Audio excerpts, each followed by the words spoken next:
Assalamualaikum warahmatullahi wabarakatuh.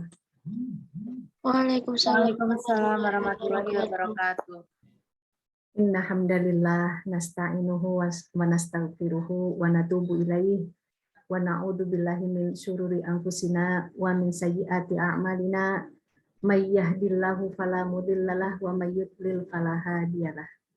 Asyhadu an la ilaha illallah wahdahu la syarikalah wa asyhadu anna Muhammadan abduhu wa rasuluhu la nabiyya ba'dah. Ibu-ibu, mbak-mbak, adik-adik yang dirahmati Allah Subhanahu wa taala, puji syukur kehadirat Allah. Pada sore hari ini kita masih dikaruniai semangat yang luar biasa untuk tetap berthalabul ilmi, untuk tetap membuka wawasan kita bahwasanya kita ingin kebaikan. Intinya seperti itu, mengapa kita membutuhkan ilmu. Jadi di suatu kesempatan saya kemudian bertemu dengan seseorang yang dia katakan dia hanya sekolah sampai SMP, begitu ya. Lantas kita ngobrol dengan mbak-mbak ini, dia mengatakan tidak punya lagi orang tua dan tidak punya meninggalkan adik dua sehingga dia harus bekerja, begitu ceritanya. Lalu saya katakan apa yang bisa saya bantu, begitu ya. Lalu saya minta dia untuk dekat, saya bilang karena ini di daerah Bogor saya panggil Teteh. Teteh, dengarkan Ibu ya. Teteh mau derajatnya naik? Ya mau Bu, katanya begitu. Karena dia membuat apa ya, seperti di restoran begitu ya, waitress mungkin ya, dia seperti itu tugas bekerjanya, dan dia merasa apa yang dia dapatkan ini habis saja untuk ongkos, dia katakan seperti itu. Maka saya katakan, Teteh, jangan lupa mencintai ilmu. Jangan Teteh katakan sekolah sampai SMP sudah habis masanya menuntut ilmu, tidak. Dia memang dalam kondisi yang sangat awam, sangat umum, dan saya juga tidak bisa terlalu lama bertemu si Teteh ini. Saya katakan cintai ilmu, Teh. Cintai belajar, jangan pernah stop belajar itu. Nah, kalau untuk ibu-ibu di sini itu lebih spesial lagi. Saya sudah pernah, mudah-mudahan ya, sudah pernah saya katakan, Rasulullah Shallallahu Alaihi Wasallam menitipkan pesan kepada kita, man yuridillahu bihi khairan yufaqihu fiddin. Siapa yang Allah kehendaki kebaikan pada dirinya, maka Allah fakihkan dia akan agama. Agama itu, gitu ya, adalah bagian dari thaqafah. Thaqafah itu ya, dia merupakan proses orang bisa menjadi alim, bisa menjadi faqih, bisa menjadi mahir. Itu bahasa Arab semua. Alim, faqih, mahir. Gitu ya.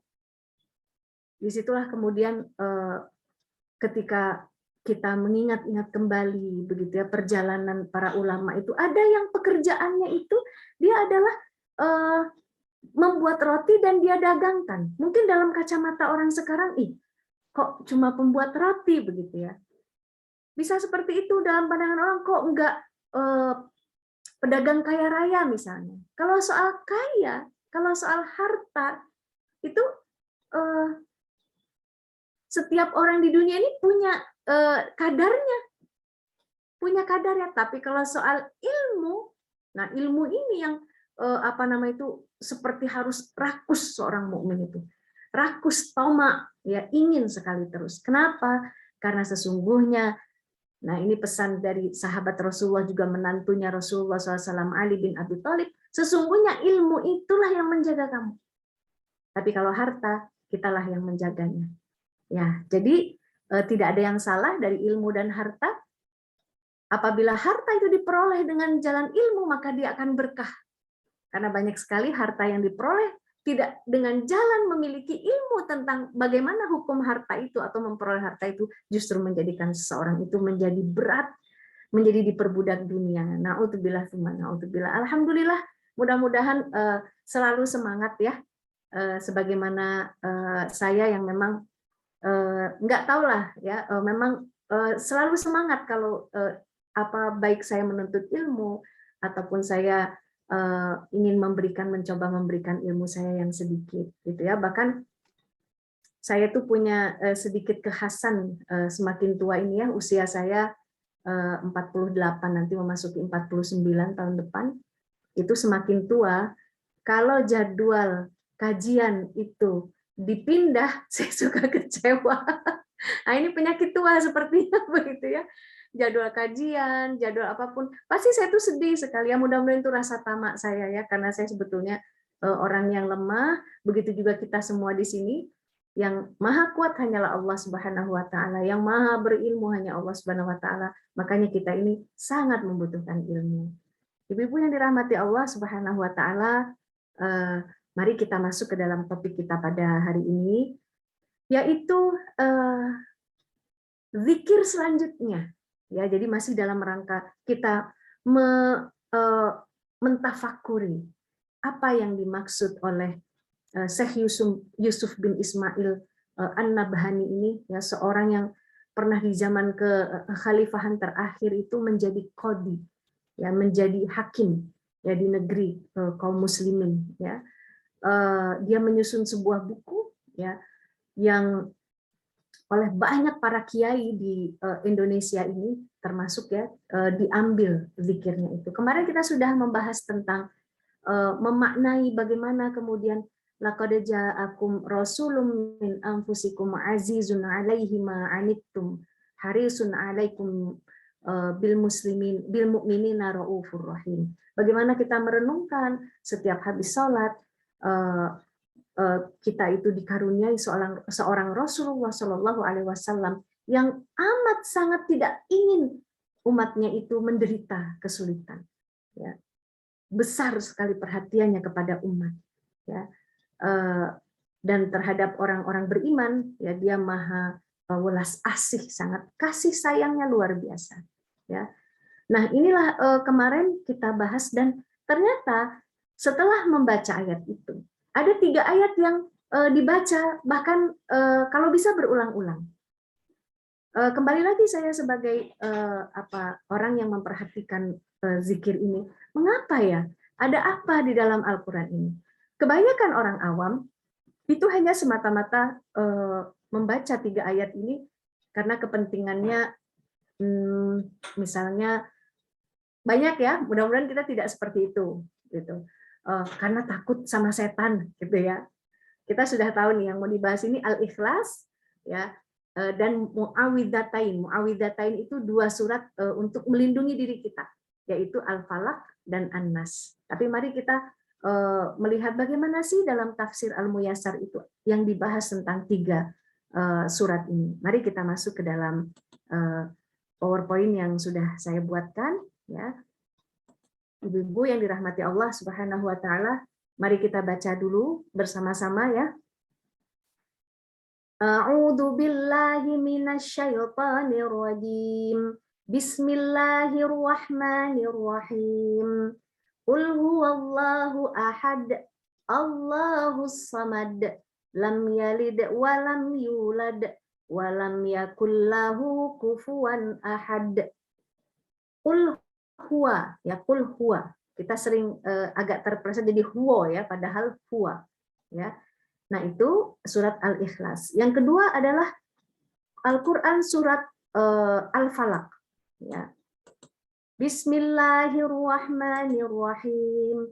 Qul a'udzu birabbil falaq min syarri ma khalaq wa min syarri ghasiqin idza waqab wa min syarrin naffatsati fil 'uqad wa min syarri hasidin idza hasad. Surat yang berikutnya adalah surat An-Nas. Bismillahirrahmanirrahim. Qul a'udzu birabbin nas, malikin nas, ilahin nas, min syarril waswasil khannas, alladzi yuwaswisu fi sudurin nas, minal jinnati wan nas. Ada apakah rahasia di balik ketiga surat ini? Mari kita lihat dalam tafsir Al-Muyassar. Apa sih maksudnya, makna lafaznya, ya, dan didukung oleh hadis-hadis yang berkaitan dengan 3 ayat ini. Pertama adalah al-ikhlas. Qul ayyuhar rasul huwallahu al-mutafarridu bil uluhiyati war rububiyyati. Ya. Katakanlah wahai Rasul, qul huwallahu ahad itu. Katakan bahwa Allah itu satu. Allah itu esa mungkin dalam bahasa kita. Bahwasanya Allah itu adalah satu-satunya sendirian dalam masalah uluhiyah dan rububiyah.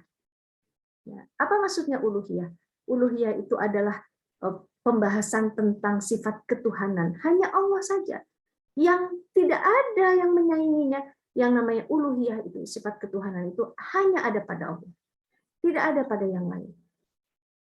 Jadi ketika dikatakan ahad, berarti kita itu paham Allah Subhanahu wa taala tidak menghendaki kita itu mengambil ilah yang lain selain daripada Allah. Warububiyah itu adalah sebagai Rob, sifat Rob, Maha Pengatur. Ya, Allah itu memiliki wal asma'i was sifati la yusyarikuhu ahadun fiha. Tidak ada satupun yusyarikuhu berserikat dengannya dalam masalah uluhiyah, rububiyah, ya, dan juga penamaannya ada nama-nama bagi Allah dan juga sifat. Nah, inilah ya fiha ya di dalam asma dan sifat Allah tidak ada yang mensekutuhi. Ya. Allahus Samad. Allahul ladzi kamula fi sifati syarafi wal majdi wal azimati. Ya. Allah lah yang sempurna. Allah lah yang sempurna dalam sifat kemuliaan, keagungan, dan maha besar. Hanya Allah saja. As-Samad. Ya. Yang apa maksudnya As-Samad itu? Alladzi yaqsuduhul khalaiq fi qada'il hawaiji warrughabat warrughaib dan keinginan-keinginan. Allah lah yang maha sempurna, Allah lah yang maha mulia, Allah yang maha agung, ya. Yang Allah lah yang kemudian memberikan ya kepada makhluk ciptaannya itu menentukan. Allah itu maha fi qada'il hawaij dalam menetapkan keinginan dan juga kebutuhan-kebutuhan ya bagi makhluknya. Allah itu tidak ada yang bisa menyerupai dalam masalah apapun ya. Ketika Allah menetapkan bahwasanya di dunia ini matahari itu memutar atau mengitari bulan dan bumi mengitari matahari, bulan mengitari bumi. Allah semua yang menetapkan itu. Adakah yang bisa membaliknya? Misalnya matahari itu yang mengelilingi bulan? Tidak. Ya. Siapakah yang maha menentukan itu? Allah Subhanahu wa taala. Adakah yang bisa merubah ketentuan Allah tentang sunnahnya di dunia ini? Misalnya api itu tidak bisa membakar. Adakah yang bisa merubahnya? Ada. Siapa? Hanya Allah saja. Karena Allah lah yang menentukan itu. Mengapa kemudian manusia itu ketika dingin dia membutuhkan panas? Siapa yang membutuhkan, yang menciptakan itu semua itu adalah Allah. Tidak ada yang bisa menandinginya.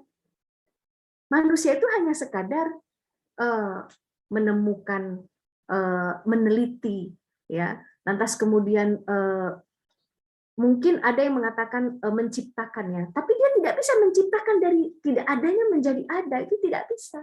Manusia itu hanya mengkreasikan bagaimana kemudian api ini bisa muncul, misalnya dia menggesek-gesekkan kayu hingga kemudian terperciklah ada gesekan api di situ. Itu semua hanyalah sedikit ya dari upaya manusia. Bukan manusia yang menciptakan, tidak ada tandingannya Allah itu. Jadi Allah menghendaki kita betul-betul ketika membacakan ayat ini, memang kita tahu bahwa saya tidak ada yang bisa menyaingi Allah Subhanahu wa taala. Ya. Lantas kemudian lam yalid wa lam yulad. Allah itu tidak yalid melahirkan, walam yulad, dan Allah tidak dilahirkan. Laisa lahu waladun wala walidun, ya, wala sahibatun. Allah itu tidak memiliki anak, Allah tidak memiliki ayah, dan Allah tidak memiliki istri. Sahibah itu sering dikatakan dipakai untuk istri. Allah itu esa, satu, tidak ada yang menandinginya. Ketika ada yang mengambil Tuhan itu, ternyata dia punya istri, punya anak, berarti dia bukan Tuhan. Jadi sangat mudah sebetulnya akal orang, tidak harus dia mempunyai kemampuan intelektual yang tinggi, harus sekolahnya tinggi-tinggi hingga kemudian dia bisa memahami hakikat bahwasanya di balik segala sesuatu di dunia ini hanya ada Allah saja. Ya. Walam yakun lahu kufuwan ahad. Walam yakun lahu mumathilan wala musyabihan ahadun min khalqihi. Ya, walam yakun lahu, tidak ada bagi Allah itu kufuwan yang bisa menyamainya. Tidak ada yang mumathilan wala musyabihan, nggak ada yang bisa semisal dengan Allah, itu nggak ada.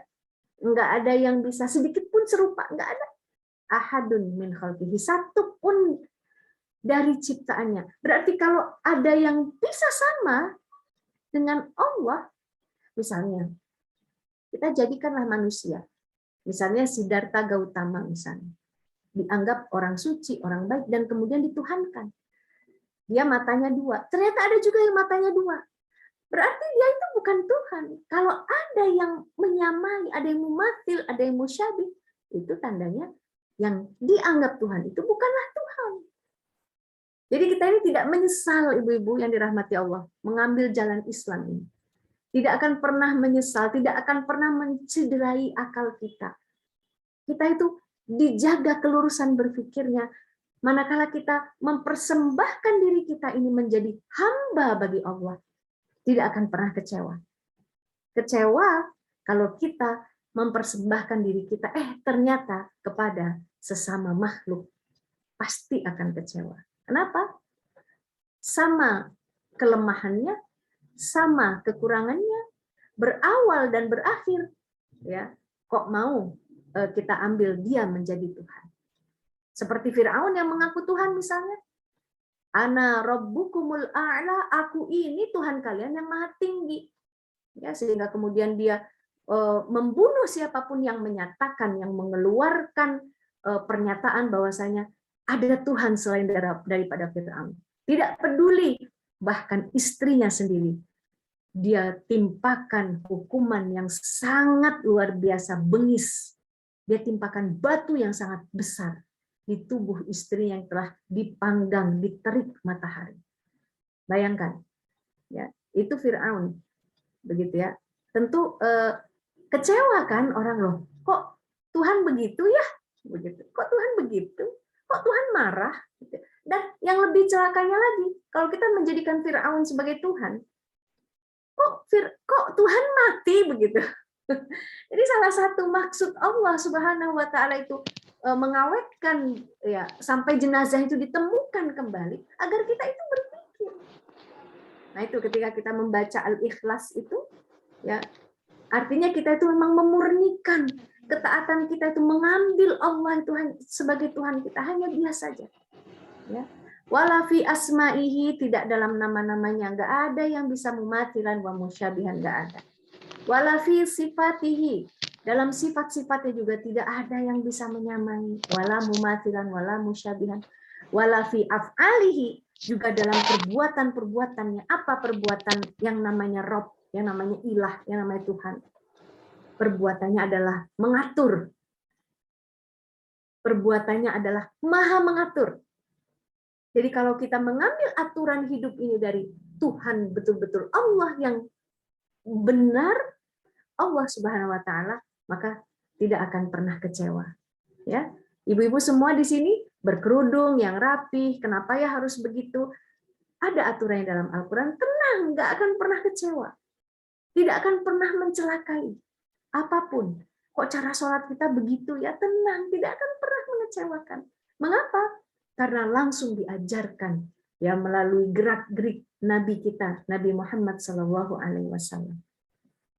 Sampai hal apa yang menurut kita kemudian menyakitkan dari aturan Allah?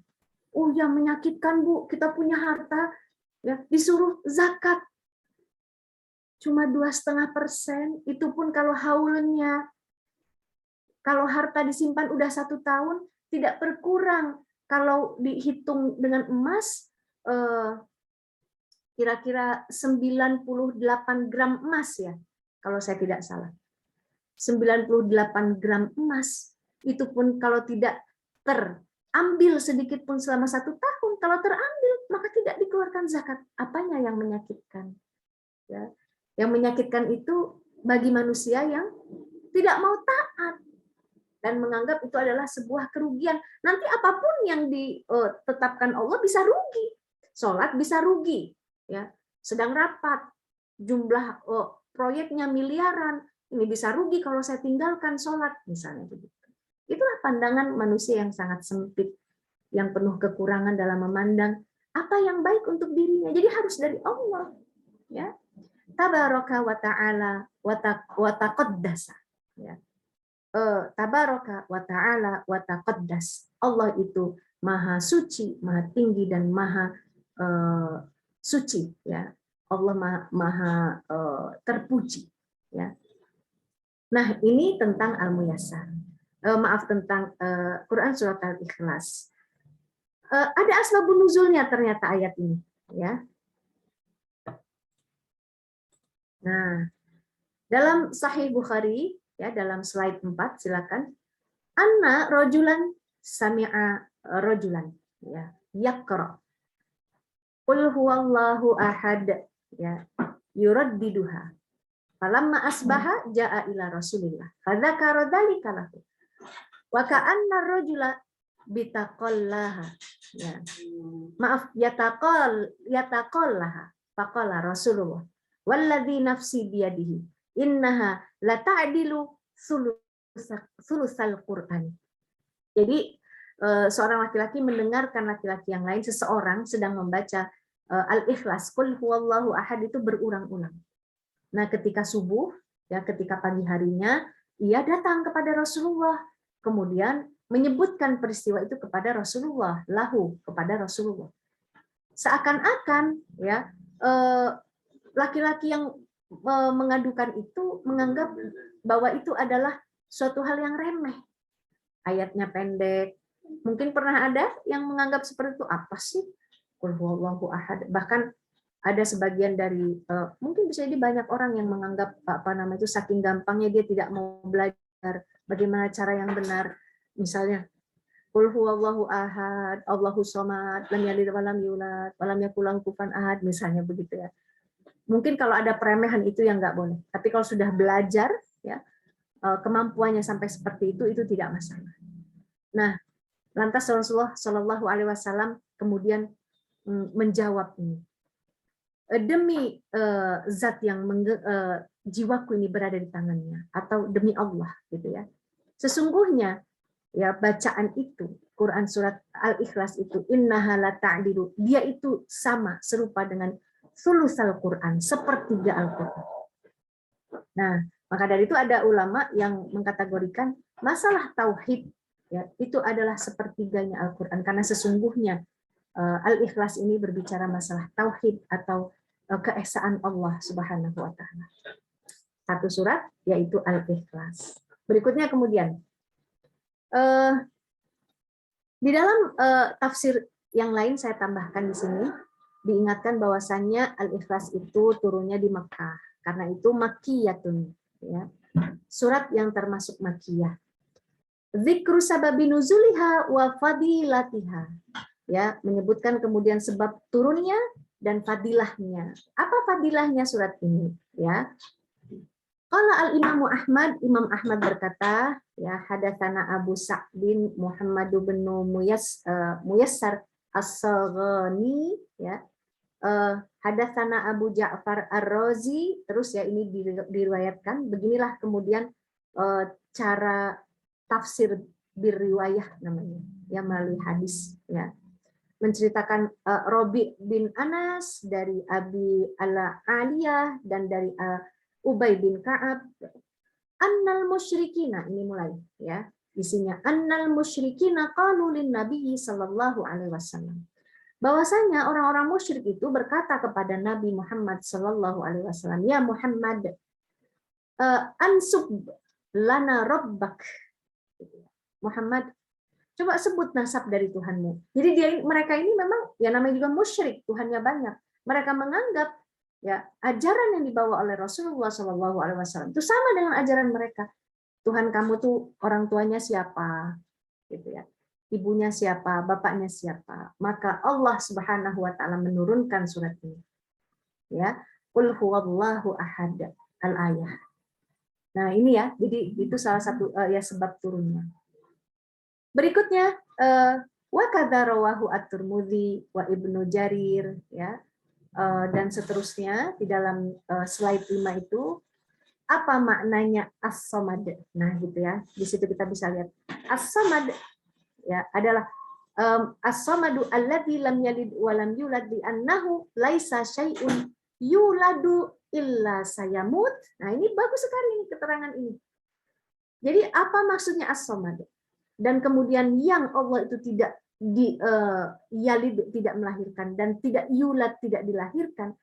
Li'annahu, karena kalau ada sesuatu itu yulad, dilahirkan, illa, tidaklah dia kecuali akan sayamut, akan mati. Kalau Tuhan kamu itu dilahirkan oleh yang lain, maka dia itu akan mati. Jadi coba gunakan cara berpikirnya. Jadi tidak ada akidah keimanan kita itu yang tidak dilalui dengan jalan berpikir, wajib itu. Kalau sudah balik, anak-anak kita menuju balik, itu harus diajak bicara, diajak berpikir. Kenapa Allah kita itu tidak beranak dan tidak diperanakkan? Kenapa? Karena kalau sesuatu itu dia berasal dari sesuatu yang orang tua, ada yang melahirkannya, berarti dia akan mati. Masa Tuhan mati? Kalau Tuhan mati, berarti dia itu bukanlah Tuhan. Berarti dia bukan Allah, dia bukan ilah. Walaisa syai'un yamut illa sayuras. Maka kalau sesuatu itu dia mati, tidaklah dia kecuali akan mewarisi. Sesuatu yang mewarisi itu artinya ada anaknya. Artinya dia ada anak. Kalau dia ada anak, masa Tuhan ada anak? Wa innallaha jalla jalaluhu la yamutu wa la yuras. Sedangkan Allah itu maha agung, ya, maha tinggi, maha kuat, tidaklah dia mati dan tidaklah dia mewarisi. Itu maknanya. Ya, lam yalid wa lam yulad. Jadi diajak berpikir gitu. Ya, diajak berpikir dan menghasilkan suatu kesimpulan yang sangat memuaskan akal manusia. Apa? Ya, memang la ilaha illallah, tidak ada ilah selain Allah. Qul huwallahu ahad, bahwasanya Allah itu esa. Ya. Walam yakun lahu kufuwan ahad, tidak ada yang sekufu, ya, tidak ada yang menyaingi satupun. Walam yakun lahu shibhun wala adlun, tidak ada yang serupa, tidak ada yang bisa menyamai. Walaisa kamitslihi syai'un, tidak ada yang semisal Tuhan itu satupun. Nah ini ya. Jadi kalau kita ibu-ibu, mbak-mbak, ya teteh-teteh yang dirahmati Allah, kalau kita membaca surat ini, coba dipahami, diresapi, bahwasanya kita itu sedang berhadapan dengan suatu zat yang maha luar biasa. Tidak boleh ada ketakutan sebetulnya dalam hidup kita. Karena sesungguhnya ada Allah yang maha kuat. Ada Allah tempat bergantung segala sesuatu. Sebagaimana kita ibaratkan ada seorang preman bertubuh kecil, ya, masuk kampung petentengan. Tubuhnya kecil, enggak berotot, enggak. Kenapa dia bisa petentengan? Karena di belakangnya ada bodyguard. Ada orang yang bertubuh ototnya besar-besar, sehingga pedenya dia kalau masuk kampung. Betul enggak? Kita lihat kalau ada orang yang seperti itu, dia merasa pede. Ya, seperti penghina Rasulullah ya, kemana-mana sejak berapa tahun lalu sudah dikawal polisi, gitu ya. Merasa pede, ternyata mati juga ketabrak, begitu ya. Ya, kita gitu loh. Kita itu punya Allah. Kita punya Allah. Allah itu satu-satunya. Ya, tidak ada yang bisa menyainginya kekuatannya. Jadi sebagai muslim itu memang harus pede, nggak boleh dia berputus asa, nggak boleh dia merasa ketakutan hidup di dunia ini. Kalau ada yang sampai mempengaruhi psikisnya, misalnya begitu ya, selain dia harus berobat ya, berkonsultasi dengan Ustazah Poppy begitu ya, yang mendalami ilmu kejiwaan begitu ya, pasti akan disediakan wejangan seperti ini. Apa yang kita akan takuti di dunia ini? Karena kan banyak penyakit-penyakit begitu sekarang ya. Betul nggak nih, Mbak Poppy? Banyak itu. Betul, betul. Ya, kalaulah diajarkan seperti ini, dibuat mengerti, selain kemudian mungkin ada secara fisik ya, mungkin orang-orang sekarang itu mengalami kekerasan sehingga sarafnya begini dan begitu. Tapi masyarakat yang jauh dari pemikiran seperti ini, misalnya masyarakat Barat, gitu ya, banyak sekali sakit sampai kepribadian tuh bisa berpuluh-puluh. Hari ini dia jadi ini, hari besok dia jadi siapa, berapa jam lagi dia jadi siapa, naudzubillah, naudzubillah. Ya, baik. Sekarang kita beralih pada ayat yang berikutnya. Mudah-mudahan nanti kalau membaca ini tuh bisa diresapi sekali begitu ya, ibu-ibu yang dirahmati Allah. Qul a'udzu birabbil falaq min syarri ma khalaq. Bagaimanakah dalam Al-Muyassar? Qul ayyuhar rasul a'udzu wa'tasom ya, wa'tasomu. Jadi aku di sini. Ini pelakunya aku. Aku berlindung dan aku ya, tasoma itu sama dengan a'udzu sebetulnya. Aku minta perlindungan kalau pakai ta di tengahnya itu. Tasom ya, tasom aku minta perlindungan birabbil falak terhadap Rob yang al-falak ini bermakna as-subah, as-subahu, wa huwa subahu ya. Jadi Rob pemilik subuh ya. Min syarri jami'il makhluqati wa adaha. Dari apa? Kenapa Allah contohkan subuh? Karena subuh itu ya memang sesuatu yang gelap tapi menuju kepada terang.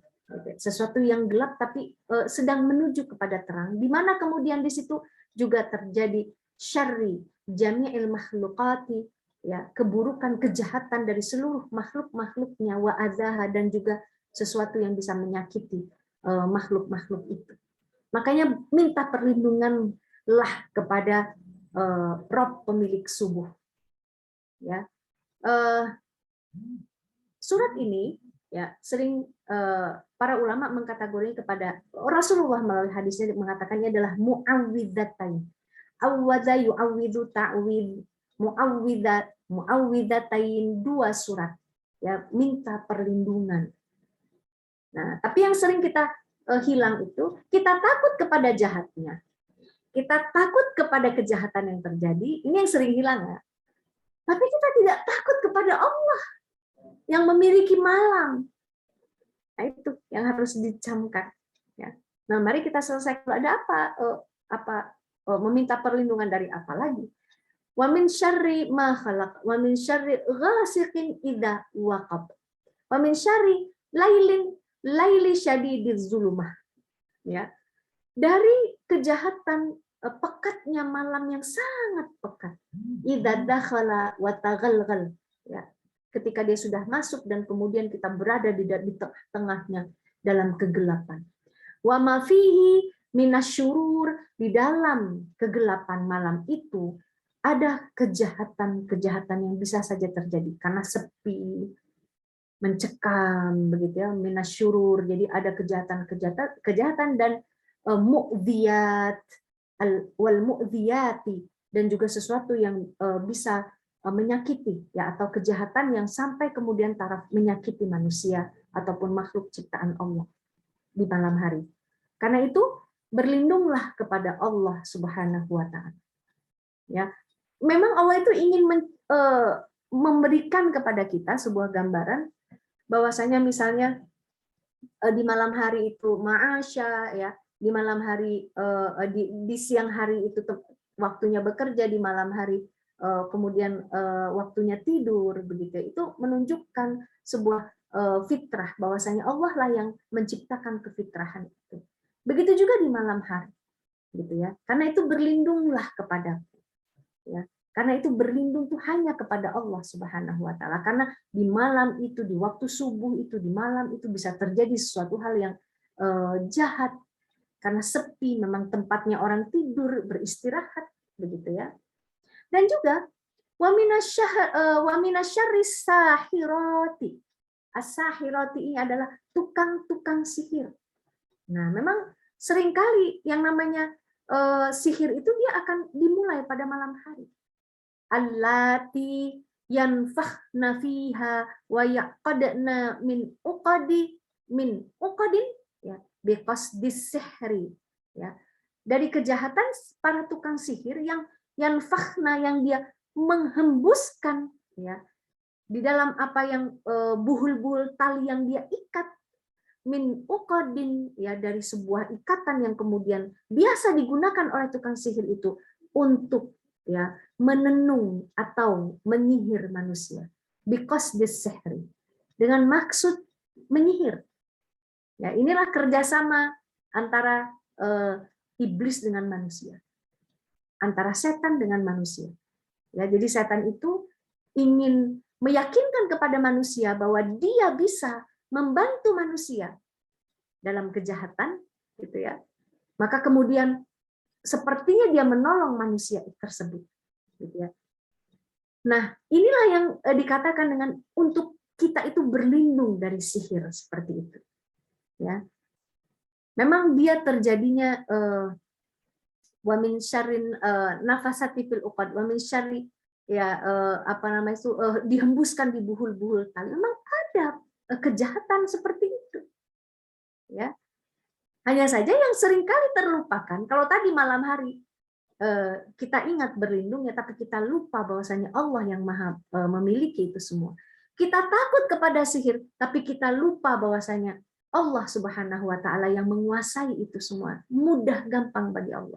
Sehingga akhirnya seringkali sihir ini mengobatinya pun menjadi jalan untuk melakukan dosa. Mengobati sihir menjadi jalan untuk bertambah jauh dari Allah. Nah, ini kebanyakan manusia pada saat ini.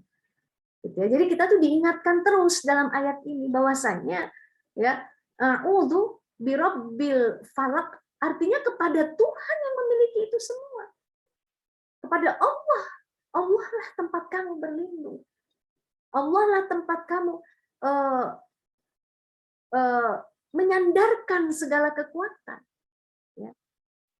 Jadi bukan kepada Afwan, di suatu zaman itu pernah ada seorang ustazah mengatakan, jangan ke uskun. Saya bingung, apa uskun itu ya? Rupanya ustadz dukun gitu.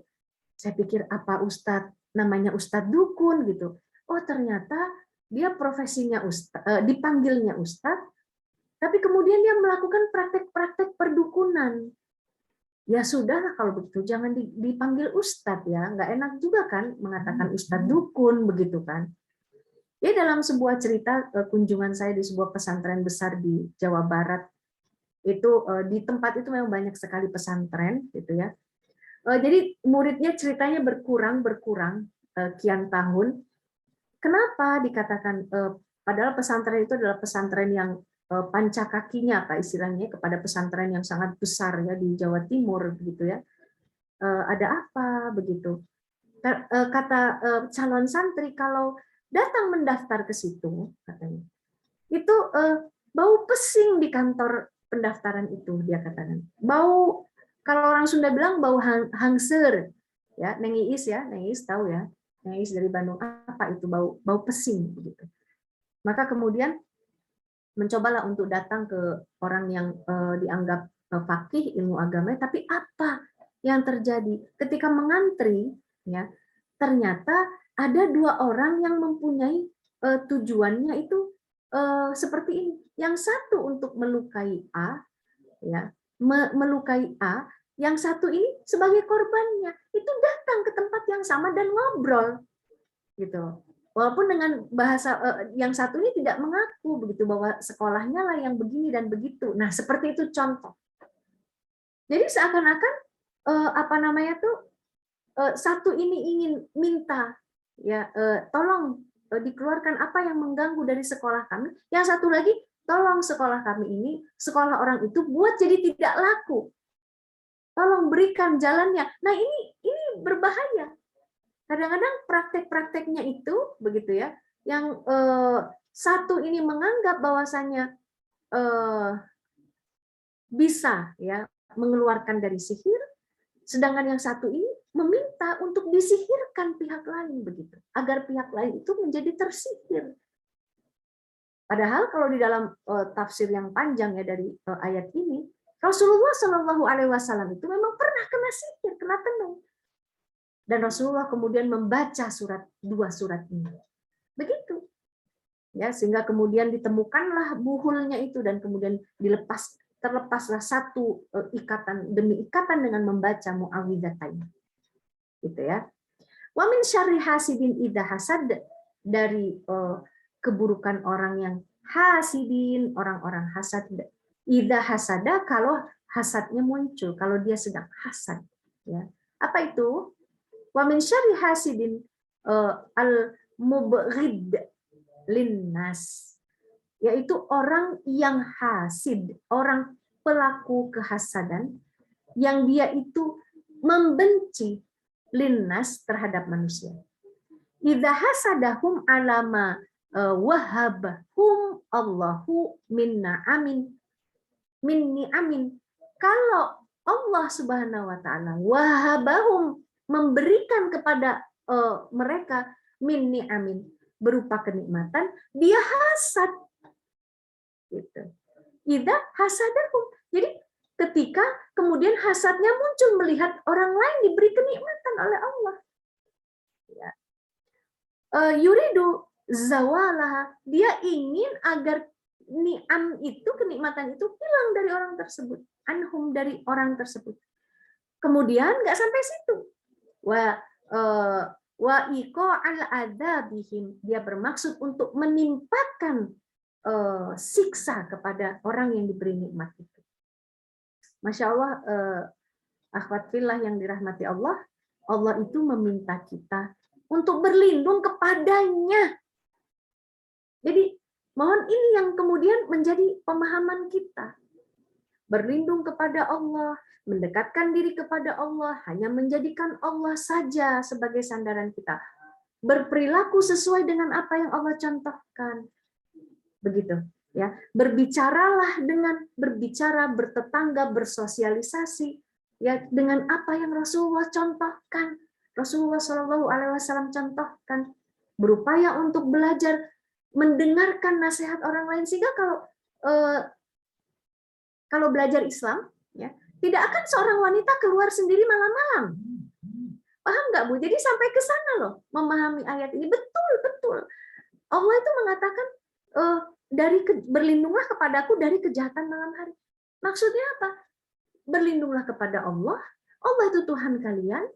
Sembahlah Allah, pelajari aturan Allah, termasuk kemudian melarang wanita pergi sendirian, nggak pakai mahram malam-malam. Paham nggak? Sampai ke sana. Kalau tidak ada betul-betul hajat syar'inya, tidak usah keluar malam. Kalau betul-betul ada hajat, keperluan yang dibolehkan syariat, minta temani dengan kakak laki-laki, adik laki-laki, anak laki-laki yang sudah besar, suami, ayah kita. Minta temani paman kita, kepada mahram kita. Gitu ya. Jadi sampai ke sana pemahamannya. Misalnya lagi, kita itu tinggal di daerah itu, diberikan usaha yang sukses. Ini sudah jam 16.47, betul? Masya Allah. Saya bicara sampai jam berapa ya ini ya? Oh, belum ya? Jam 5.15 insya Allah Om. Habis itu kita tanya jawab sampai 5.30 insya Allah. Oh iya. Jadi masih ada waktu berapa menit lagi Mbak? Masih berapa? 20 menit lagi insya Allah bisa. Ini kalau dibiarkan saya bisa 5 jam ini, hati-hati. Ya. Nah, jadi dia usaha di tempat itu. Terus usahanya berhasil. Setelah itu dia berinteraksinya nggak bagus dengan masyarakat. Paham nggak, ibu-ibu sekalian? Misalnya dia punya toko, tokonya sukses. Dia tidak pernah memperhatikan daerah sekitarnya, begitu ya. Sehingga kemudian memunculkan hasad orang lain. Hasad itu memang sudah penyakit orang yang tidak mengerti agama. Hasad itu orang yang tidak mengerti agama. Apa dia melihat orang lain ada nikmat, dia akan muncul. Tapi yang harus kita tangkap apa? Bagaimana kemudian kita sebagai bagian dari masyarakat, ya, memang berpikir keraslah untuk menyatu dengan masyarakat, itu baru seorang muslim yang baik. Jadi jangan, saya mah pakainya syar'i, saya mah, anak-anak jangan main sama anak-anak di sini. Soalnya ngomongnya usap jorok-jorok. Enggak begitu, Bu. Enggak begitu. Tapi bagaimana caranya memiliki usaha di mana masyarakat di situ bisa terlibat. Kita memproduksi apa ya? Rumah kita nggak bisa jadi pabrik nih, karena kita tinggal di lingkungan yang rapat-rapat misalnya. Oh kalau gitu, kita punya modal, kita ambil telur lah banyak-banyak. Suruh mereka berjualan telur, kita distributor. Ngasih keuntungan nggak? Ngasih keuntungan. Gitu ya. Apalagi kalau sudah zakatnya, saatnya keluar. Siapa yang dia lihat dulu? Tetangga-tetangganya. Begitu. Jadi kebaikan kita itu, ya, kebaikan kita itu akan itu membuat masyarakat itu akan kita tekan rasa hasadnya kepada kita. Ya, usahakan jangan terlalu beda dengan apa yang ada di sekitar kita. Ini Rasulullah contoh kalau dalam sebuah hadis. Kalau berpakaian, ibu-ibu, berpakaian. Itu kita masuk ke sebuah perkampungan, kita dengan pakaian yang harganya, berapa sih harga pakaian mahal? Ada 5 juta. Mungkin ada ya, gitu ya. Sutra. Apa namanya tuh? Ya perempuan kan nggak pakai sutra, ya pakai sepatu yang sangat mahal.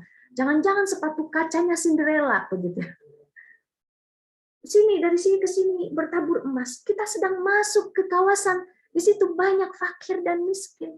Masya Allah. Ini Rasulullah itu sangat peka dengan yang seperti ini. Atau kita sedang berbicara berlima. Kita menceritakan kesuksesan kita. Kemarin habis beli HP, harganya cuma 20 juta aja sih. Terus udah gitu, besok mau tuker lagi lah. Padahal di samping kita ada teman yang sedang kesulitan. Nah itu. Gitu ya. Itu karena kita belajar Islam. Setelah kita belajar Islam tanpa putus asa sampai usia kita menjelang tua pun masih Allah berikan, kita belajar terus. Kita salah diingatkan, diamar ma'ruf, ada yang kemungkaran mungkin kita tidak tahu, kita mau menerima kalau kita melakukan kesalahan.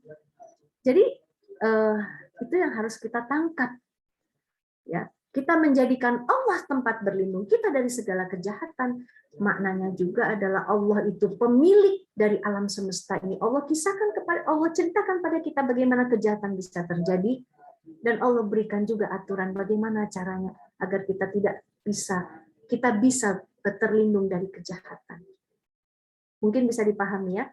Mungkin agak pertanyaan, Bu, Rasulullah juga sebaik itu juga kena sihir.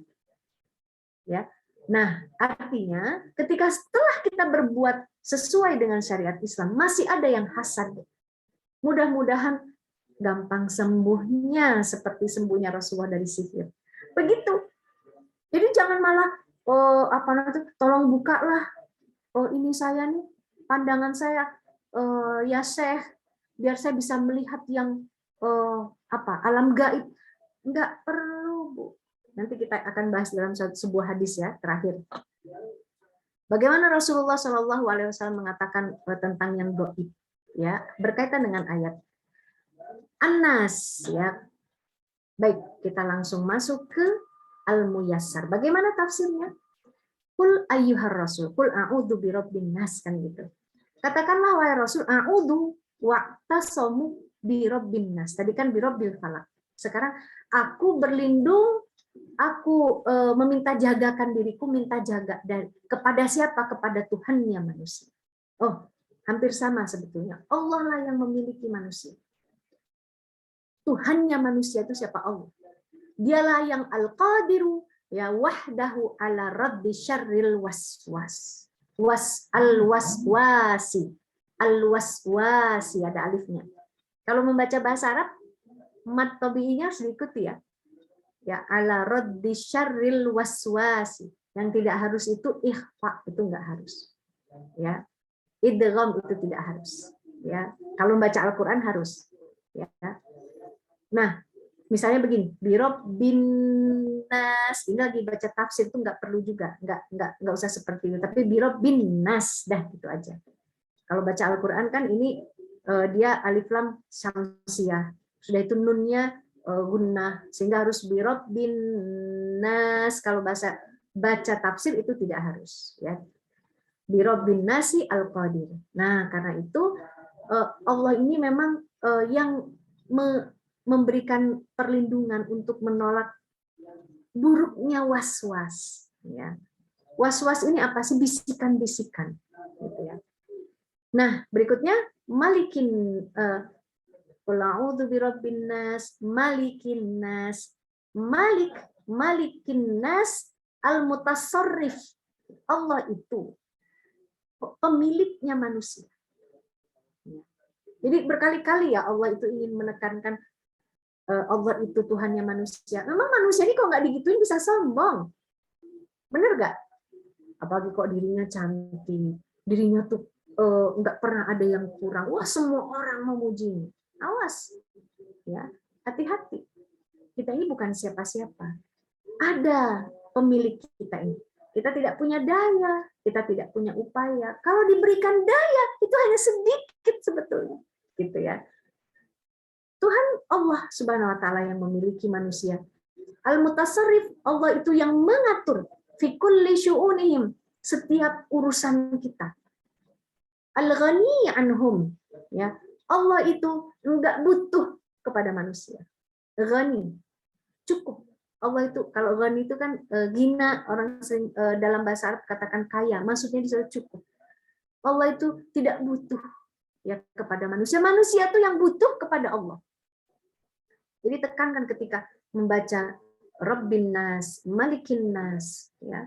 Jadi ketika dibaca dengan sebuah pemahaman yang mendalam, oh iya ya, saya ini ada yang memiliki, yaitu Allah Subhanahu wa taala. Dia adalah ilahin nas. Allah itu ada Tuhannya manusia, alladzi la ma'buda bihaqqin siwa.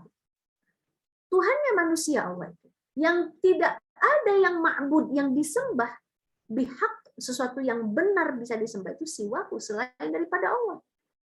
Kembali lagi kita diingatkan, kamu itu jangan menyembah hartamu, kamu jangan menyembah jabatanmu, kamu jangan menyembah anak-anakmu, suamimu. Mereka itu bukan siapa-siapa. Allah yang memiliki itu semua. Allah mau, Allah ambil, gitu kan? Allah berkehendak. Nah, begitu. Jadi apa ya istilahnya? Selalu keimanan kita pada Allah itu dalam posisi yang kalau sering memang doyan banget kita itu, senang ya. Tapi jangan apalagi cuma ini ya. Ada kan yang bacanya ini karena apalagi cuma ini gitu. Tapi ya nggak apa-apa juga, Allah itu Maha Pengasih Penyayang. Sah juga kok sholatnya. Nah, ditambah dengan pemahaman ini. Pemahaman tentang tafsirnya, bahwasanya oh ya aku ini nggak ada apa-apanya ya Allah. Begitu. Engkaulah Tuhanku ya Allah. Kalau yang namanya Tuhan, ya yang disembah. Kamu yang menyembah, kamu itu lemah. Kamu tuh hamba. Kamu itu seperti budak bagi Allah Subhanahu wa taala. Ya. Man min ilahin nas min syarril waswasil khannas. Min adasyayatin. Berlindung dari ada itu celaan, hinaan, sesuatu yang bisa mencelakakan kita dari setan. Ya. Alladzi waswisu indal ghaflah. Nah, setan itu sering masuk indal ghaflah. Ketika manusia itu sedang lupa. Nah, gitu ya. Makanya ada satu teori, walaupun teori itu belum tentu benar seluruhnya. Orang yang periang, ya, itu memang jarang dia bisa cepat stres berlebihan sehingga kena penyakit, itu enggak. Tapi kalau orang yang sering merenung, sering apa namanya itu, melihat dengan tatapan kosong, itu kan yang sering kena apa Bu? Dihipnotis itu kan orang-orang seperti itu.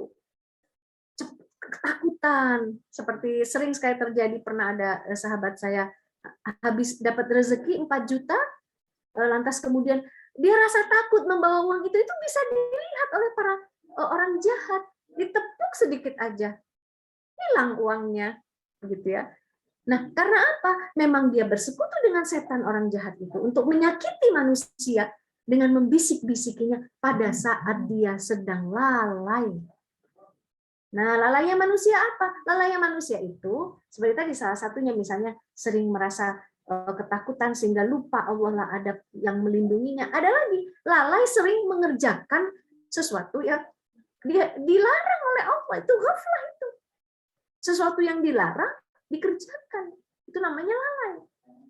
Udah tahu riba nggak boleh, haram hukumnya, dilakukan, itu ghaflah, walaupun dia ketawa-ketawa terus, walaupun dia periang. Jadi jangan disangka semua periang itulah kuncinya, bukan itu maksudnya, ya.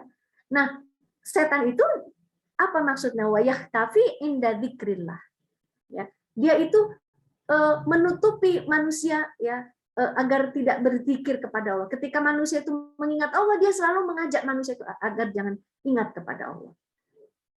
Zikrullah bermakna subhanallah, alhamdulillah, la ilaha illallah, wallahu akbar, sahih, betul, ya.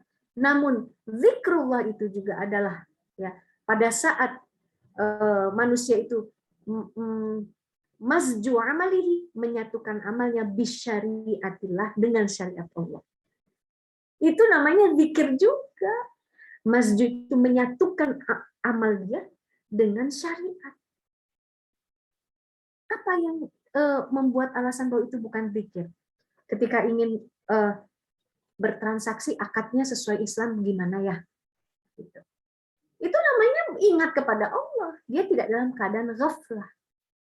Ketika seorang istri, ya, keluar rumah memakai pakaian yang disyariatkan, tapi dia juga tahu selain menutup auratnya, dia pula harus bertingkah tidak menimbulkan syahwat para laki-laki yang bukan mahram. Di dalam rumah dia tidak memicu syahwat suami, di luar rumah dia sibuk memicu syahwat orang lain, laki-laki lain. Itu nggak belajar itu. Bang, berapa harga sayurnya, Bang? Misalnya. Padahal dia bisa loh ngomong, Bang, berapa sayurnya ini, Bang? Betul, Depopi. Orang Medan biasa aja ngomongnya begitu. Bang, dihalus-haluskan, mentang-mentang abang-abangnya ganteng. Nah, itu namanya dia ghaflah. Jangan dikira zikir itu hanya itu. Ketika dia berupaya mengatur apa yang ada di dalam dirinya, oh, sudah menutupi auratnya secara baik, belajar dia, dan dia pun tahu bahwasanya pergaulan dalam Islam itu tidak boleh, ya, seperti kumbang yang mengeluarkan hormon apa itu, feromon apa biar kumbang lain suka padanya. Wah, lipen, gitu ya. Udahlah tabarruj, berdosa depan suami yang nggak lipen-lipenan. Tahu lipen nggak sih, Bu-ibu? Bahasa apa lipen itu ya? Nah, gitu. Ya, jadi itu tugas setan memang. Alladzi, ya, yubayyitu syarr. Nah, yang dia itu apa namanya itu menetapkan, yubayyit itu seperti bayyata yubayyit itu kan seperti bait ya, seperti rumah kan asalnya ya. Jadi maksudnya membuat seorang itu betah, ya, dalam asyar, itu tujuan setan membisik-bisik itu, betah dia dalam keburukan, kejahatan, wasyukuk, awas ini, syukuk itu syak. Ini gimana ya, boleh nggak ya? Masa sih, gitu. Itu karena dia nggak mengerti al-hukmu. Al-hukmu itu hukum. Hukum itu keputusan. Apa? Keputusan, status, perbuatan ini boleh, haram, wajib. Nah, itu karena dia nggak belajar. fi sudurin nas, dan itu tuh dia yubayyit itu di dalam dada manusia. Ya, dada manusia ini mainnya perasaan. Ya, tapi ingat, perasaan ini asalnya dari mana? Perasaan itu asalnya dari pemikiran, gitu ya. Karena pemikirannya nggak belajar Islam seperti apa, perasaannya nggak diasah untuk selalu dekat, merasa dekat dengan Allah. Akhirnya dia ghaflah, akhirnya dia lalai, dan akhirnya hatinya akan cenderung apa? Ah, udahlah, langgar aja lah, kali-kali lah, masih muda inilah, gitu ya. Nggak apa-apa lah, gitu ya. Enak ini dulu lah, berzina dulu lah sebelum menikah, itu paling asik katanya. Kalau sudah menikah justru nggak asik. Nah itu setan tuh gitu, terus begitu ya. Padahal itu semua perbuatan yang melanggar syariah. Nah, siapakah minal jinnati wan nas, ya dari gangguan siapakah, bisikan siapa? Min syayatinil jinni wal insi, dari setan-setannya jin dan manusia. Ya, dalam ayat yang lain. Nah, ini di sini ya, ini adalah 3 sifat dari sifat Rabb Azza wa Jalla. Rububiyah, Allah itu maha mengatur, maha menguasai. Allah itu sebagai ilah, sifat ilah. Dia adalah Rabb bagi ke-10 ya. Dia adalah Rabb setiap segala sesuatu. Wa malikah, dialah maha merajai, dan dia adalah ilah. Maka seluruh apapun ya makhluk Allah itu adalah bagi Allah. Makhluk itu, segala sesuatu itu Allah saja yang memiliki. Allah memiliki abidun lahu. Allah itu yang maha memiliki hamba-hambanya. Maka ya fa'amara al-musta'in, Allah itu memerintahkan untuk berlindung, ya ta'awwadu, ya an yata'awwada, untuk berlindung bil muttasifi bihadhihi sifat, ya. Tidak boleh kita tuh mengambil sifat-sifat Allah, berlindunglah kita. Itu. Jadi jangan pula kita mengambil sebagai makhluk kita mengambil sifat-sifat Allah. Itu seperti Fir'aun nanti. Dan juga berlindung dari buruknya bisikan khannas, ya, bisikan setan, yaitu setan yang mewakili, kadang-kadang muwakkal, yang diwakili oleh manusia. Jadi bentuk setan itu bisa manusia. Fa innahu ya ma min ahadin min bani Adam illa walahu qarin. Karena apa? Nah ini, setiap bani Adam itu Allah berikan qarin. Ini ibu-ibu nih paling suka seneng nih bahasan ini. Ada jinnya. Apa tugasnya? Yuzayyanu lahul fawahish, menghiasi yang fawahis, kemaksiatan, ya, menjadi seperti yang benar, dan dia itu wala ya'luhu juhdan. Apa maksudnya? Tidak pernah putus asa fil khabal, untuk mengajak kita kepada khabal, ya, keburukan. Wal maksum, ya, yang terpelihara, ya, adalah orang yang terpelihara dari korinnya sendiri, man asamallahu, yang Allah memelihara dia. Wa qad tsabata fi sahih, dalam hadis sahih dikatakan, Rasulullah bersabda, "Ma minkum min ahadin illa qad wukila bihi qarin." Tidak ada dari kalian itu satupun kecuali diwakili dirinya, ada yang qarin, yang menyerupai dirinya. Qalu, sahabat bertanya, "Wa anta ya Rasulullah?" Kamu juga ya Rasul punya qarin? Kata Rasul apa? Na'am, betul. Illa annallaha a'anani alaihi. Tapi Allah telah menolongku atas dia. Fa aslam, maka korinku itu berislam. Nah, ini dalam Quran surat Al-Jin itu Rasul itu mendakwahi sekalian jin, hingga kemudian ada yang muslim. Begitu juga dengan siapa yang ikut ke Rasulullah itu.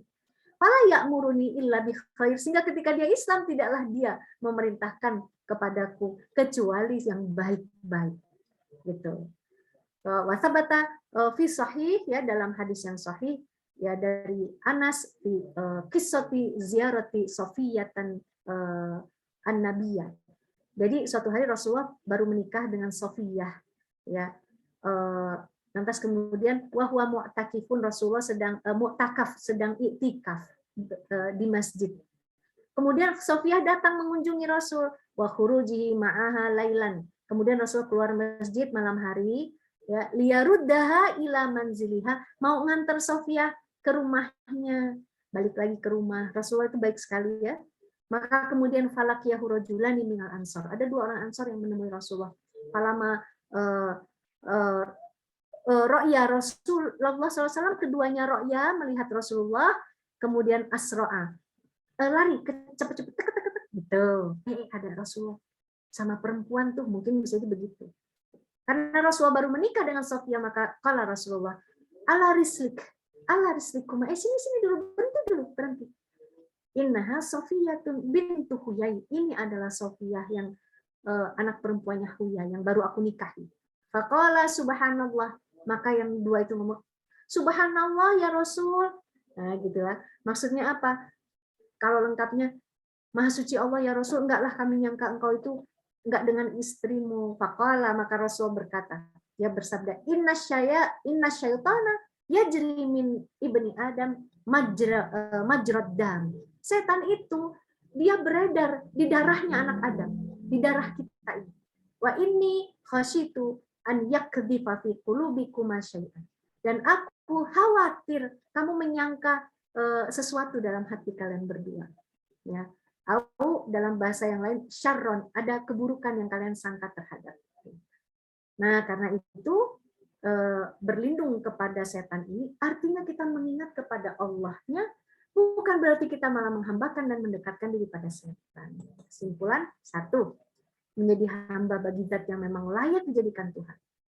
Ya, nggak boleh cari Tuhan yang lain. Dua, Allah Subhanahu Wa Taala tidak ada ilah yang lain selain Dia.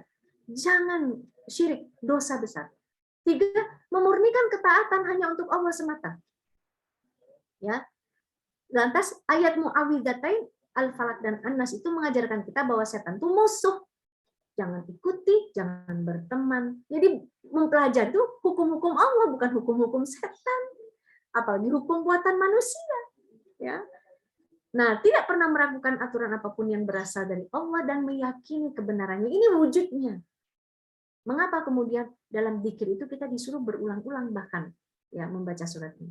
Dan yang berikutnya, tidak mempercayai aturan buatan makhluk, termasuk tadi sebagai perempuan free mau keluar kapanpun, begitu ya. Akhirnya keluar malam, sudahlah tidak tutup aurat, pakaian seksi, akhirnya mengundang kejahatan. Karena apa? Karena tidak mau mempelajari aturan Allah, tidak mau mengambilnya, tidak mau menerapkannya. Baiklah, itu yang bisa kita bahas. Mudah-mudahan bisa jadi tanya jawab. Silakan.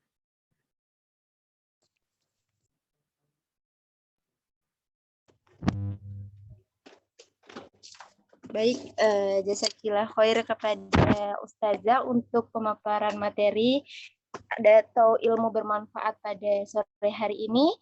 Langsung saja kita masuk ke acara selanjutnya, yaitu sesi tanya jawab kepada akhwat fillah yang ingin bertanya.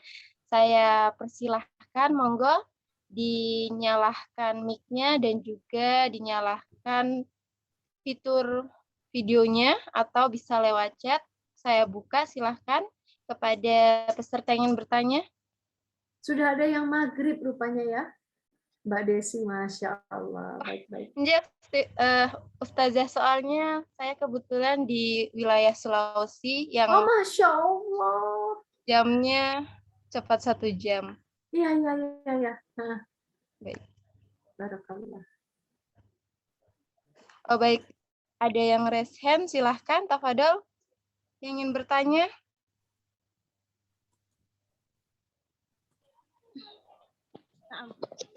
Assalamualaikum warahmatullahi wabarakatuh. Waalaikumsalam warahmatullahi wabarakatuh. Izin bertanya, Us? Iya, tafadhol. Ya.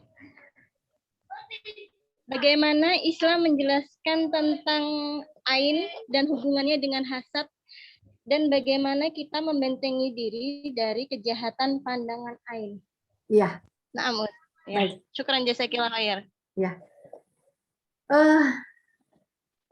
Dengan Mbak Novi ya, Mbak Novi. Baik, ain ini memang dia adalah muncul dari kehasadan manusia memang begitu ya. Bagaimana kemudian ketika lewat pandangan begitu. Ain itu kan artinya kan mata kan, ya.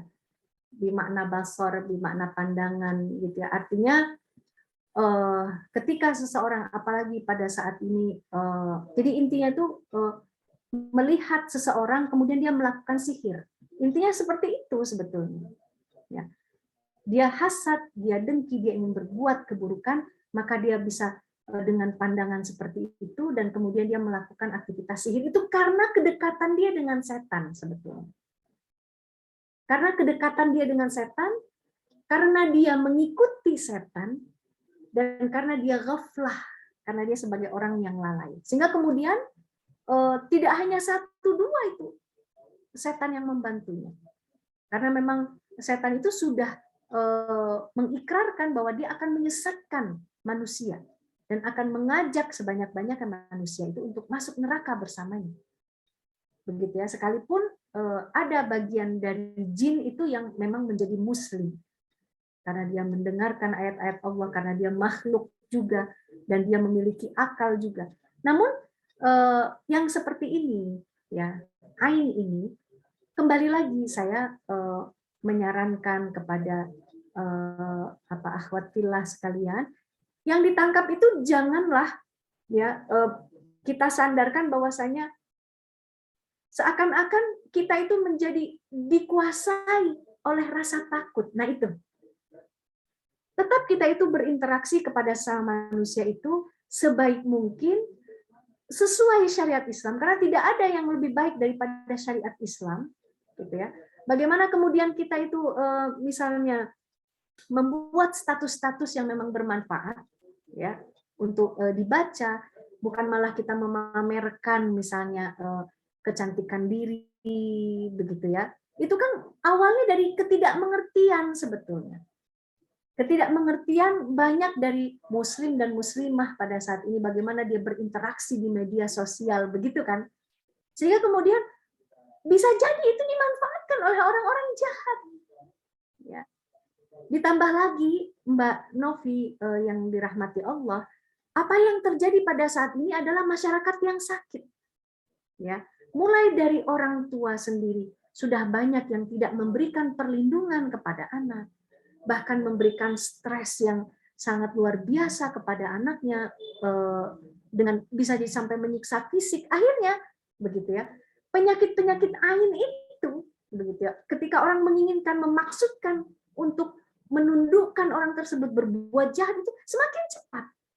Sebagai contoh ya, misalnya dia lihat dari fotonya, dia bisa membaca karakter di fotonya, mulai kemudian dia melakukan interaksi, mulai memessage orang tersebut dengan japri atau wapri dan sebagainya, atau messenger misalnya begitu ya, atau Instagram, lewat Instagram, dan akhirnya sebetulnya itu bukan berarti langsung ya setan itu begitu ya bisa masuk lewat kamera seperti itu, bukan seperti itu memahaminya, tapi dia mempengaruhi kejiwaan orang tersebut dengan perkataan, selalu masuk dan mengikuti alur. Ketika dia dimarahi orang tua, maka dia ikut memusuhi orang tuanya. Dan sampai pada satu titik kemudian menyanjung. Dan dia akan lihat tanda-tandanya bagaimana setiap permintaan dia akan mengikuti. Disitulah kemudian orang itu bisa ditaklukkan, kemudian disakiti, dan kemudian dihinakan. Nah begitu jadi alur-alurnya itu. Ya. Nah ini yang harus kita pahami. Jadi intinya berinteraksi dengan sesama manusia itu, ya, berinteraksi dengan Allah, hatta berinteraksi dengan diri kita sendiri, kita butuh aturan. Karena itu pelajari aturan-aturan Allah, ya, syariatnya, ya, dari kitab-kitab para ulama, itu akan memberikan kita aktivitas yang sangat berguna, mengisi waktu kita dengan cara yang bermanfaat, ya, sehingga kemudian yang diinginkan itu adalah untuk mengamalkan apa yang kita pelajari. Dia akan sibuk pada apakah sekolah, setelah itu dia belajar ilmu-ilmu agama, thaqafah Islam, dan dia sibuk untuk bagaimana cara mengajak temannya menjadi baik, dan dia akan terjerumus pada pergaulan yang baik. Disitulah nanti seorang akan bertemu dengan calon suami yang baik, gitu ya, ditemukan oleh Allah dengan keluarga yang baik. Nah begitu seharusnya. Jadi jangan itu kita biasakan memang melanggar. Begitu ya, Mbak Novi, mudah-mudahan bisa dipahami tentang ain itu ya.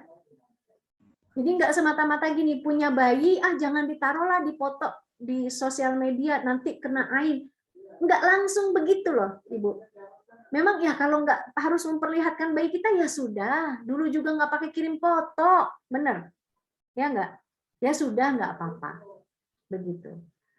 Tapi jangan disangka itu sepertinya seperti senjata yang langsung ditembak, dar langsung kena. Enggak seperti itu. Itu semua ada runutannya, begitu ya. Mudah-mudahan kita terlindung dari perilaku orang-orang jahat. Ustazah, ada satu pertanyaan lagi yang masuk dari Ukti Imanda. Jadi Ukti Imanda bertanya itu terkait sihir. Ukti Imanda punya pengalaman, jadi beliau ini pernah menangani orang yang kena sihir di Sangiran Yogyakarta, dan di tubuhnya itu ternyata itu banyak paku yang ditemukan gitu setelah mungkin diruqyah dan sebagainya. Nah, pertanyaan dari Ukti Imanda, kiranya bagaimana kita menghindari diri dari sihir, dan ketika kita sudah terkena sihir tersebut, kiranya bagaimana menurut Ustazah langkah-langkah yang tepat, yang sesuai dengan Islam yang harus kita lakukan? Ya, memang sihir itu terjadi, ada, begitu ya, dengan bantuan setan, ya, dengan bantuan iblis, begitu ya, itu ada. Sudah Allah cantumkan juga di dalam Al-Quran surat Al-Falaq, begitu. Tadi kita sudah baca bersama-sama. Maka kemudian apa yang harus kita lakukan? Ya, yang harus kita lakukan adalah memperkuat kejiwaan orang tersebut, menyadarkan dia dan menyibukkan dia pada aktivitas-aktivitas yang berguna. Itu perjalanan panjang. Itu perjalanan panjang. Makanya kan banyak sekarang itu yang menyadarkan kita bahwasanya ruqyah atau doa itu memang itu ada pada diri kita. Nah, ad-du'a mukhul ibadah itu, doa itu adalah inti ibadah itu, karena memang kita menjadikan doa itu sebagai sebuah ibadah dengan kesadaran yang penuh bahwa kita butuh kepada Allah, dan tidak hanya doa kan, tapi kita juga butuh kepada keterikatan terhadap syariat Islam. Sampai kata Rasulullah, kamu berdoa tapi minummu yang haram. Kamu berdoa tapi makanmu yang haram. Nah itu kan tandanya kan tidak cukup berdoa, tapi dia tuh menyibukkan diri di jalan Allah. Jadi itu intinya.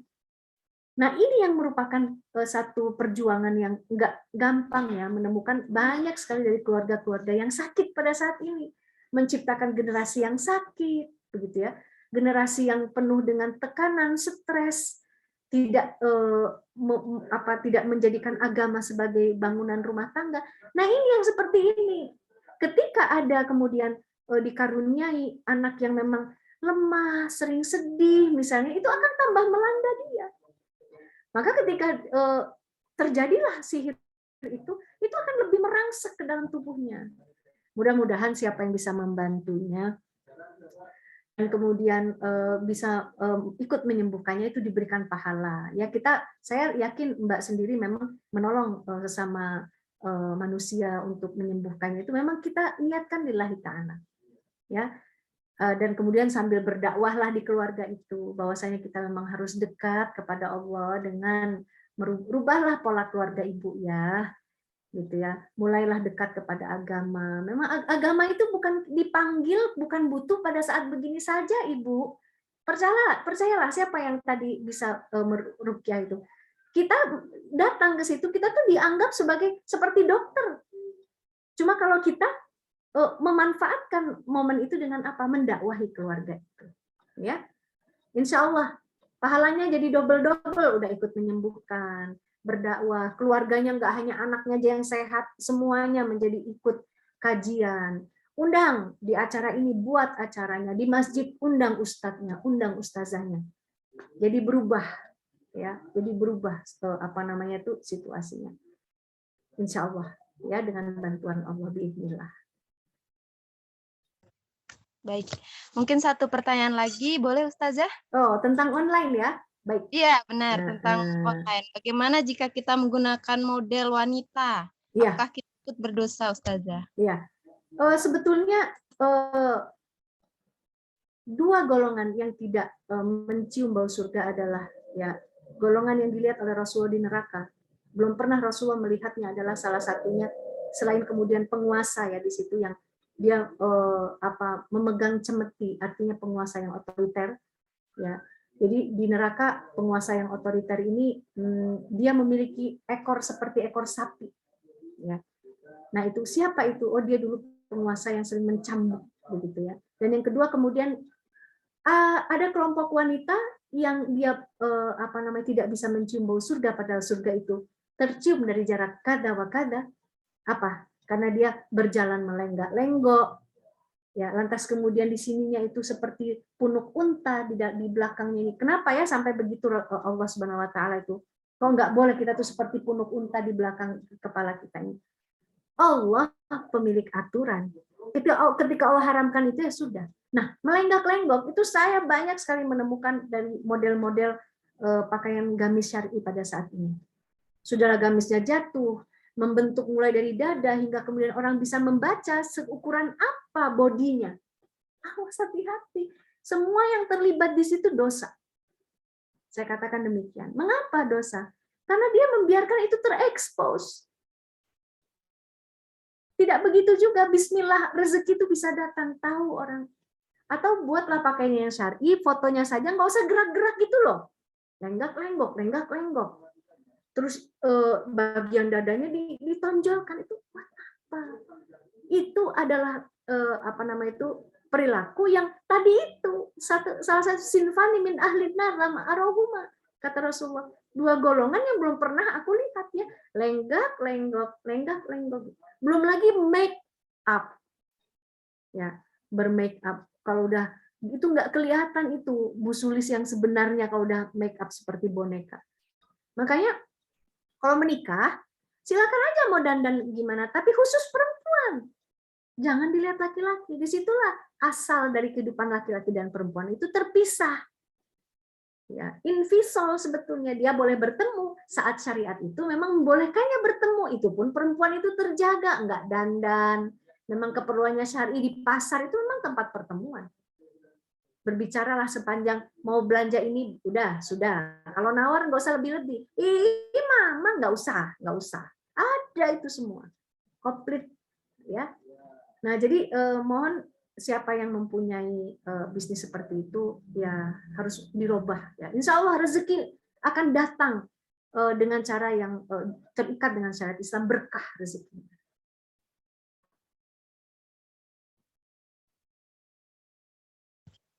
Baik, jazakillah khair kepada Ustazah untuk jawaban yang sudah diberikan kepada kami. Jazakillah khair juga untuk ilmu yang sangat bermanfaat pada sore hari ini.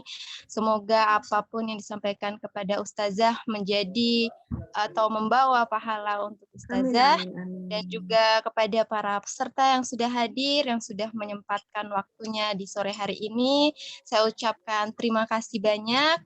Untuk sekarang saya izin menutup forum ini dengan baca istighfar 3 kali, doa penutup majelis dan juga hamdalah. Astagfirullah, astagfirullah, astagfirullah. Subhanallahumma wa bihamdika asyhadu an la ilaha illa anta astaghfiruka wa atubu ilaik. Alhamdulillahirabbil alamin. Wassalamualaikum warahmatullahi wabarakatuh. Waalaikumsalam. Ila liqa. Fi usbu'il ati ya. Syukran, Afwan. Minggu depan kita ketemu lagi. Insyaallah. Mbak Popi, jazakumullahu khair. Mbak Yaki. Sehat-sehat semuanya.